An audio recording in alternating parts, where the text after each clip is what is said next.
Hi there, I'm James Milan. Welcome to this Town Hall update. I am joined by our Arlington Town Manager, Jim Feeney, as always. And we've got, as always, a bunch of things to talk about. We'll be talking about a Foot of the Rocks project, Arlington 250 related public art. There's a couple of playground updates, the upcoming Pulling for Hope truck pull, and I suspect a recap of the Battle of Menotomy reenactment that occurred last weekend. Where should we start, Jim? First of all, hi and welcome.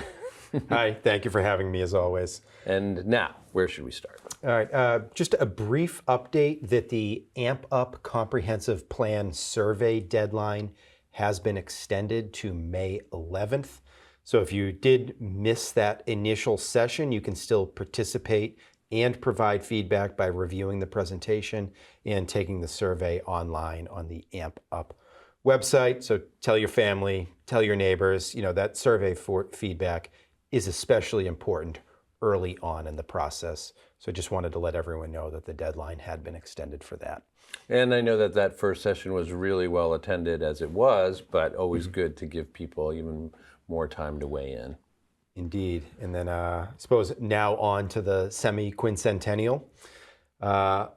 First, let me commend both yourself and resident Michael Ruderman for the great job you both did providing a play-by-play and color commentary of the Battle of Menotomy reenactment on Sunday afternoon. So, as I'm sure you know, thousands of people came out to experience the reenactment, which commemorated some of the fiercest fighting that took place on April 19, 1775, back when Arlington was known as Menotomy. So the day was both thrilling, but also moving to witness. We thank everyone for coming out. We're glad the weather cooperated. Also on Saturday was another beautiful day. We had the Menotomy Beer Hall at Town Hall.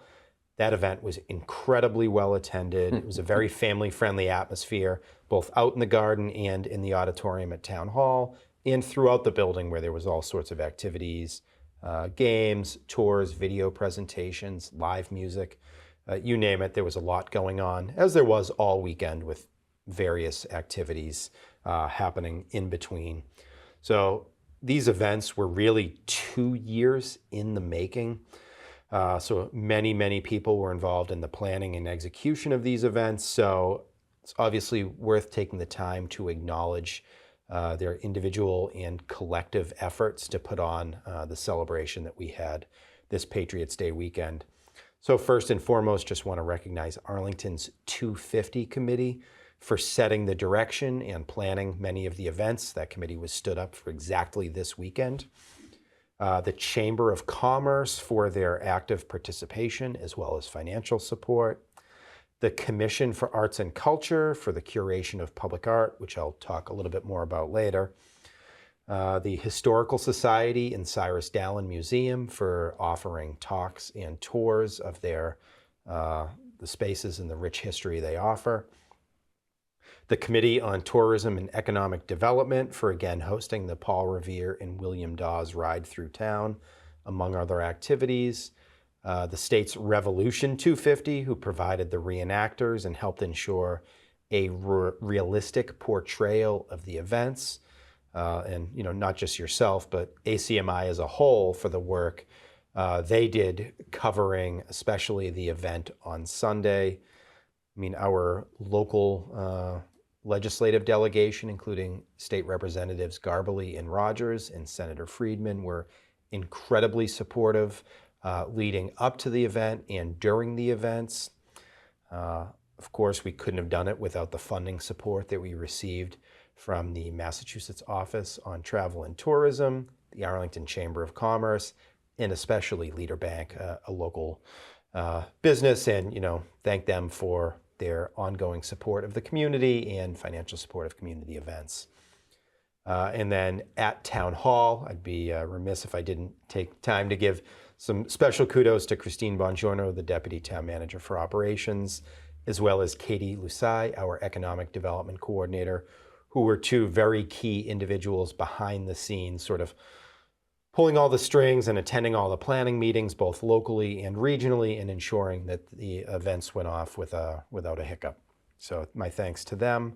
Of course, it was just one massive collaborative effort, and it culminated in providing many wonderful memories this weekend. I know many folks are glad to have it behind us, but we should, of course, acknowledge their efforts and take this time to give thanks. But of course, there are some ongoing opportunities to continue commemorating the semi-quincentennial. So one of those, as I alluded to earlier, is through public art. So residents and visitors are invited to learn about life in Arlington during and since the Revolution through public art put on by the Commission for Arts and Culture. They have a multimedia project called People, Plants, and Revolution. So that's along Mass Ave in Arlington Center. There are 13 banners depicting colonial life through the lens of plants. So each banner has an accompanying story, and you can download the audio tour and learn more on the ArtsArlington website. You may have also seen, and I'm not sure you could miss them, 2 life-size painted horse sculptures in town, one front and center at Whittemore Park in Arlington Center, and the other in Broadway Plaza.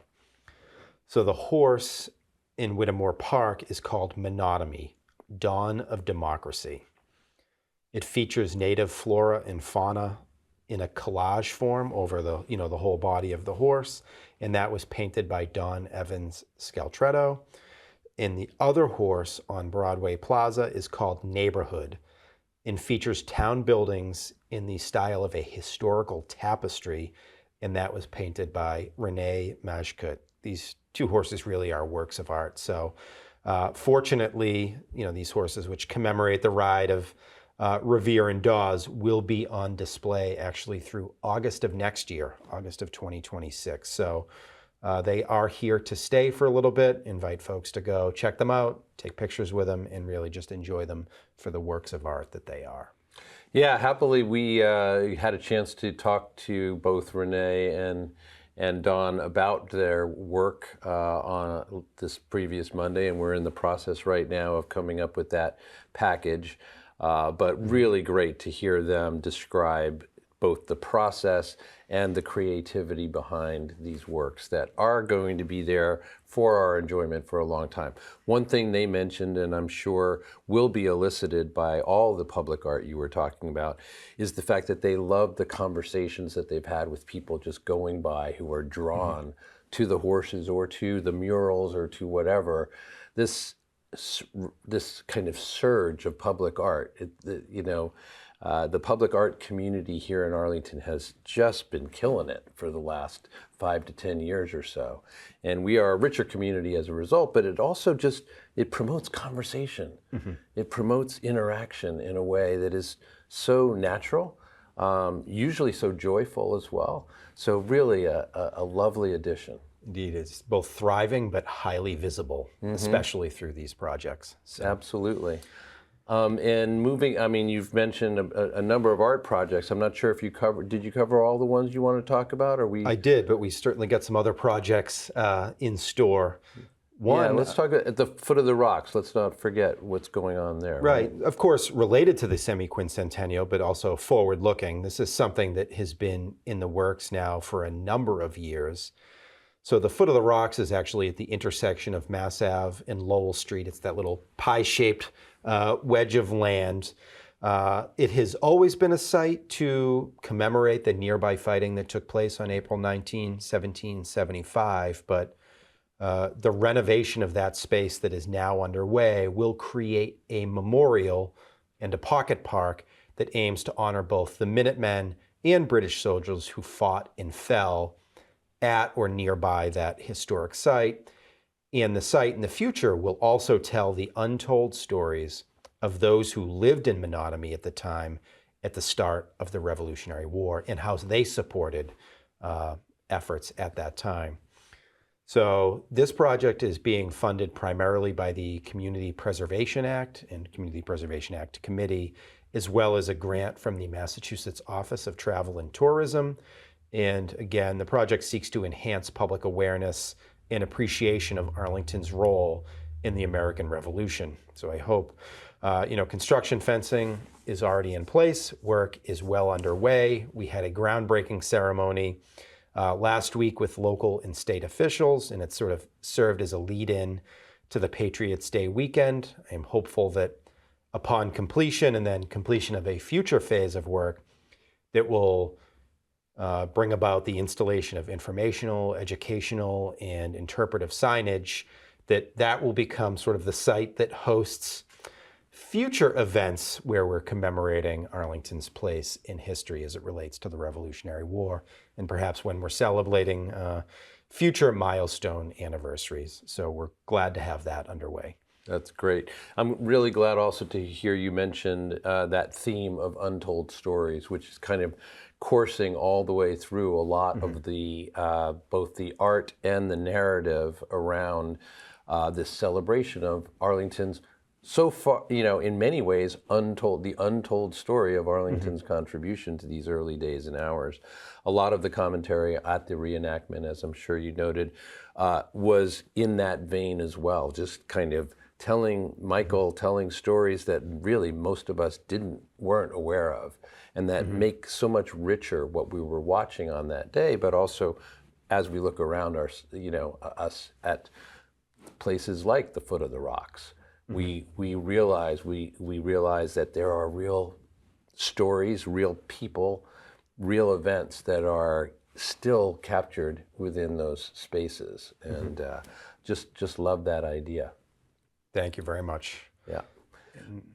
And then the weather is officially turned and construction season is well underway.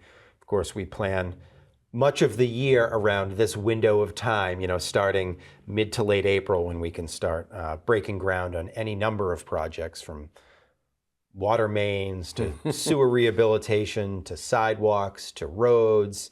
But importantly, and very important to the community, is our playground and park renovations. So construction is continuing well at Parallel Park. The playground remains closed.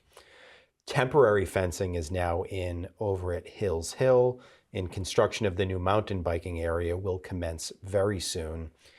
At Menotomy Rocks Park, the temporary construction fencing will go up in early May, where the old playground stood, with construction of the new play and picnic area to follow. The rest of the park, just want to note, will remain open and usable for the public. Each of these projects is due to reopen later this year, which is good news. Of course, we thank residents and neighbors for their patience as we make these improvements. And of course, we have dozens of other parks and playgrounds that we hope, with these closures, you may take the time to explore the other parks listed on our website that you may not otherwise explore because you just go to your neighboring park. Yeah, not too hard to get to a number of the parks that have already been renovated, and yeah, it's an opportunity to just explore other areas of town as well. All right, let's move on to the fire department's Pulling for Hope event. Sure. So this is our 6th annual Pulling for Hope event, which it's really a fun event where, of course, the community is invited to sort of put together their own team or just come down and cheer on the other teams who are battling to pull a fully loaded Arlington fire engine 50 feet in the shortest amount of time over the course of 3 different heats. So the event honors and remembers the past Arlington Deputy Chief Stephen Porcello. In the 5 years we've already held this event, we've raised $40,000+ for the American Cancer Society while enjoying live music and food. Again, the event will be held at the St. Camillus parking lot on Saturday, May 3rd, and will begin at 10 a.m. More information is available on the town's website, and I am once again hopeful and confident that the team of Town of Arlington employees will hopefully again take home the trophy. All right. A lot of recognition around the events of Arlington 250, and also, kind of preparing all of us for the spring and summer to come, which seems to have really hit. So let's celebrate that for a moment, just the fact that we had a very long winter and We are officially, I'm asking you as the town manager, are you officially declaring this winter over now? Indeed. Thank you very much, sir. Appreciate it. Anything else that you wanted to add before we let you go? I think that covers it. Thank you, James. All right, absolutely. I've been speaking with Jim Feeney. He is our town manager, and he has shared, as always, a wealth of information with us. We appreciate him taking the time to do so. Appreciate you being here as well. We'll see you next time.